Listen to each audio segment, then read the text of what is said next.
네, 음악을 통해서 복음을 전하는 아름다운 사역자 김도연 씨 모시고 더 많은 이야기 나눠보도록 하겠습니다. 네.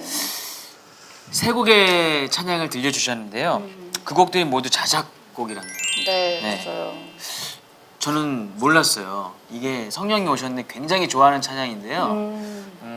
제가 처음부터 끝까지 노래를 다 외우거든요. 험한 시절 지날 때부터 해서 다 외우는데 이게 직접 작사 작곡하신 거라고는 몰랐었어요. 아, 그러셨구나. 네. 저는 알고는 있었거든요. 아 예. 다 외우시진 않잖아요. 저 다 외워요. 아, 다 외워요? 네. 정말로요? 네. 싸우지 해보시- 마세요. 진행하시자고요. 네. 음악을 언제부터 시작하셨어요? 저는 유치원 때부터 네. 그 어머님께서 네. 그 처녀 시절에 네. 교회에 그 정명훈 씨가 오셔서 피아노를 한번 치셨었대요. 네. 그래서 어머니가 처녀 시절에 내가 아들을 낳으면 교회에서 피아노를 치게끔 좀 가르쳐야겠다 그래서 피아노는 배웠습니다. 예, 유치원 때. 유치원 때부터 피아노를 계속 치신 거잖아요. 근데 그때부터 친 거 치고는 네. 별로예요. 근데 피아노는 그때부터 치셨는데 예, 음악은 이제 작곡도 하시고 노래도 하시고 그 CCM계의 김동률이시라고 정말 목소리 너무 감미롭지 않아요? 그죠? 그리고 심지어 음악을 독학으로 네. 공부하셨대요. 정말로 독하고 이게 보통이 아닌데 벌써 24년 차가 되신 거거든요. 네. 찬양 사역자를 하신 네. 지가 네. 특별한 계기, 어떤 계기가 있어서 시작을 하게 됐는지가 궁금해요. 제가 중학교 3학년 때 예수님을 인격적으로 영접했어요. 그러니까 모태신앙이긴 했는데 이제 인격적으로 영접하면서 그때 제일 처음에 주셨던 소망이 찬양 사역자였어요. 그러니까 그때 당시에는 사실 찬양 사역이라는 게 흔하지가 않았었는데 그때 제가 들었던 음악이 주찬양 선교단의 음악이었습니다. 네. 근데 그 음악들이 너무나 좋아서 사실 그 전에는 팝송이나 가요를 너무 많이 듣다가 또 다른 어떤 느낌들이 있더라고요. 그래서 나는 이런 노래를 부르고 만드는 사람이 됐으면 좋겠다. 이상하게 제가 그런 재능이 있는 줄은 잘 몰랐는데 그런 소망이 있더라고요. 그래서 예, 열심히 이제 듣고 막 따라서 해보고 그러다가 주찬양 선교단의 대학에 입학함과 동시에 오디션에 합격해서 네. 예, 그래서 그때 사실 대학 입학보다 주찬양 선교단에 입단했다는 게 저에겐 너무나 기쁨. 꿈이었으니까요. 예, 그죠? 그래서 네. 거기에서부터 찬양 사역을 이제 시작하게 시작했습니다. 됐네요. 근데 CCM 음악뿐만 아니라 예. 예. 시인과 촌장, 이은미, 더 네임 등 여러 대중 가수와도 함께 작업을 하셨는데요. CCM 음악하고 대중 음악하고 어떤 차이가 있을까요? 사실 뭐 음악으로 들으면 사실 별 차이는 없습니다. 네. 제가 듣기에는. 근데 사실 제가 대중가요를 차이점을 느끼고 그 안에 생활을 그렇게 깊게 경험을 못했어요. 왜냐하면 저에게는 너무나 겨울이었어요. 그때 그 기간들이 처음에는 제가 그것에 이렇게 발 딛게 된 게 이름 되면 알만한 어떤 가수 겸 프로듀서 분께서 저의 음악을 라디오에서 듣고서 이런 음악 만든 사람이랑 같이 한번 만나보고 싶다고 저에게 직접 연락을 해오셨어요. 제가 평소에도 너무 좋아하던 아티스트신데 그분이 전화를 해오시니까 저는 기뻤죠. 그래서 이제 나는 이 CCM 바닥을 떠나서 대중음악에서 이름을 알려서 나중에 하나님께 영광을 돌려야지 뭐 이런 아주 야무진 꿈을 갖고 이제 발을 디뎠는데 잘 발을 못 붙였습니다. 그리고 너무나 힘들었고 그 대중음악이라는 분야가 실력으로 인정을 받아야 되는데 저 같은 실력을 가진 사람들이 한 100명도 넘는 것 같더라고요. 그러니까 이 안에서는 그래서 잘한다 이랬었는데 그 안에 들어가서는 정말 저 구석에 한 100번째, 101번째 밀려있는 그런 느낌이 들어서 제가 생각했던 것과는 너무나 다른 생활을 해서 그런지 몰라도 차이점을 느끼고 뭐가 좋고 나쁘고 이걸 잘 못 느끼고 솔직히 그때가 겨울이었어요 저에게. 예. 6년 정도. 예. 와, 그 6년의 시간이 결코 헛된 시간이 아니었던 것 같아요. 아마 그때 하나님이 연단을 엄청나게 하신 것 같습니다. 저를. 예.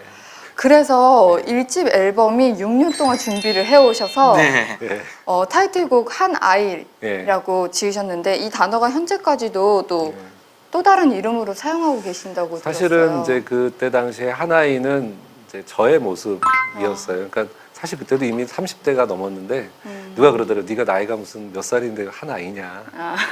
그렇게 얘기를 했었는데 지금에 와서 제가 그 당시에 그 이름을 이제 제목을 짓고 나서 나중에 저 스스로가 나이가 들건 뭐 적건 간에 하나님 앞에서는 우린 연약한 존재구나라는 후에 제가 만든 노래에 대해서 의미를 다시 한번 보게 된 것 같아요. 제가 왜 하나이라고 저를 명명했는지 네. 지금에 와서 보니까 하나님 앞에서 난 너무나 연약한 한 아이구나 이제 그런 의미들을 가지고 저는 좀 지금도 여전히 그렇게 보고 있습니다. 저 스스로. 예. 제가 가장 좋아하는 노래 성령이 오셨네는 2집에 예. 수록되어져 있는 곡이죠. 예. 크리스천이라면 정말 이 성령이 오셨네라는 노래는 모르는 분이 없을 정도로 굉장히 인기가 있고 유명한 노래인데요. 이 노래를 처음 만드셨을 때 예. 혹시 히트 예감 가지시지 않으셨어요? 솔직히 말하면 히트할 줄 몰랐어요. 왜냐하면 예. 한국 교회 안에서 이제 이렇게 사람들이 불려지어야지 이게 히트를 네. 하잖아요. 근데 제가 당시에 만들 때 코드도 많이 어렵고요. 제가 이제 쓰는 느낌에서는 그리고 멜로디도 이렇게 대중적으로 부르기에는 특별히 앞에 부분이 이렇게 쉽게 부를 수 있는 부분도 아니고 예배 때 뭐 허무한 시절 이렇게 하기가 저는 좀 의외였어요. 근데 그게 갑자기 한국 교회 안에 불려지는 걸 보면서 네. 아 이게 제 노래 같지는 않아요. 느낌이 뭐냐면 아 이건 정말 하나님이 저한테 이렇게 주셨구나. 사실 그때 그 2집 앨범을 만들 당시 제가 경험한 바는 그전에는 제가 음악을 이렇게 만들어야지 계획한 게 있거든요. 이 음악은 어떤 사람에게 어떻게 들려줘야 되고 좀 세련되게 아니면 좀 투박하게 뭐 이런 계획을 세웠었는데 이때 그 성령이 오셨네든 뭐 그 안에 담긴 노래들을 만들 때 마치 이렇게 하늘에서 이렇게 납품 받아가지고 저는 이렇게 유통하는 느낌?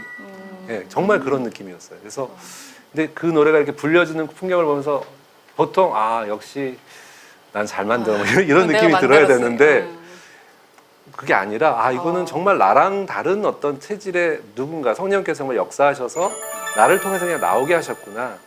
왜냐하면 제가 그 노래를 만들고 나서 저의 삶이 너무 바뀌었어요. 그냥 어떤 그 입지가 바뀌고 뭐 이런 차원이 아니라 실제로 제가 갖고 있는 꿈들이라든가 음악 같은 그 지향점들이 너무 바뀌어서 이거는 하나님이 주신 선물이다라는 느낌이 너무 강하고 예, 그래서 이런 얘기를 들을 때 저도 뭐 아 역시 나는 괜찮아 이런 느낌이 안 들고 역시 성령님의 역사는 동일하시구나라는 그런 느낌들 정말로 예.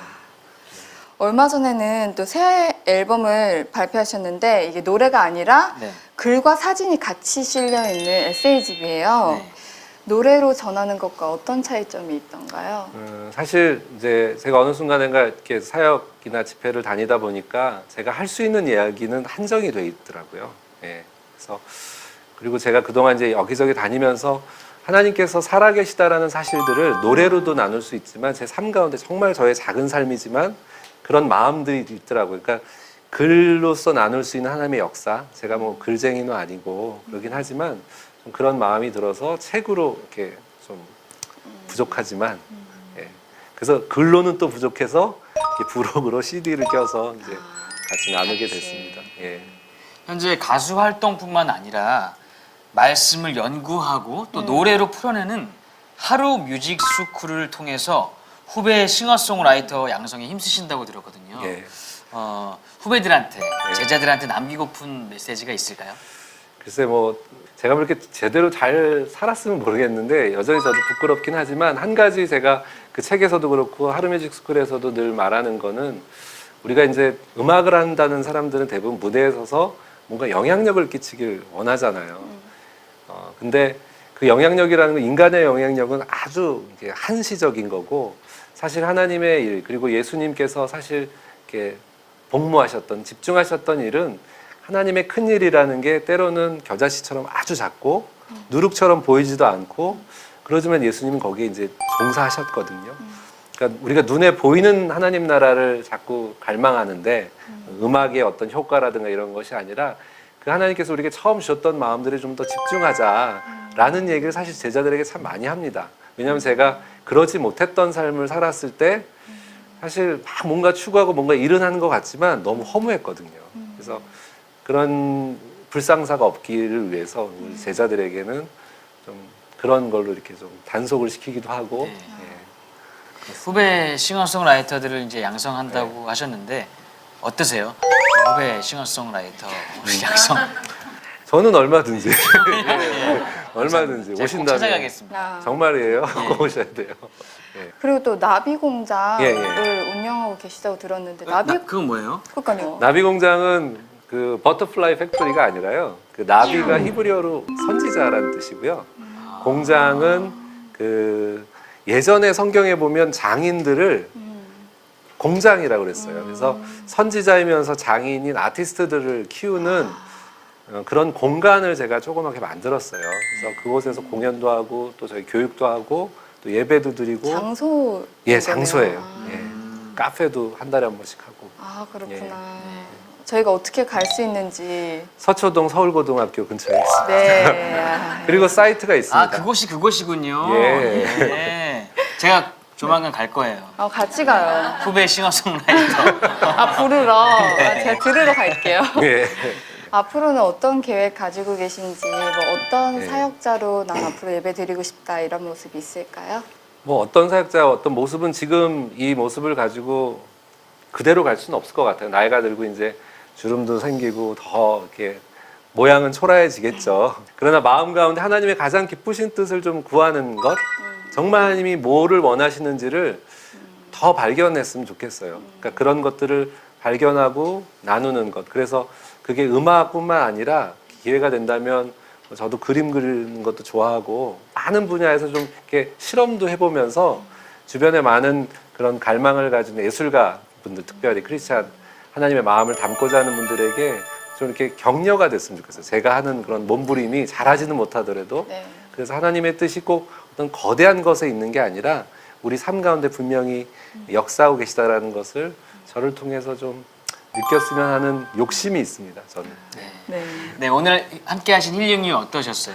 너무 편안했어요. 제가 힐링되는 느낌이었어요. 정말로. 네.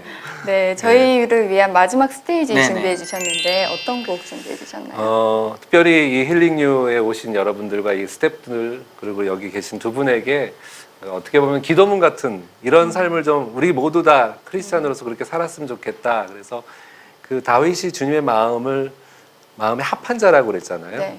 바울 또한 자기가 주님의 마음을 가졌다라고 했는데 그런 바램을 담은 노래입니다. 주님의 마음을 가진 자라는 찬양입니다. 네. 김도현 씨의 힐링 스테이지 청하면서 저희는 여기서 인사드리도록 하겠습니다. 네, 다 같이 하트 그리면서 마무리하겠습니다. 여러분이 우리의 힐링입니다. 힐링 유.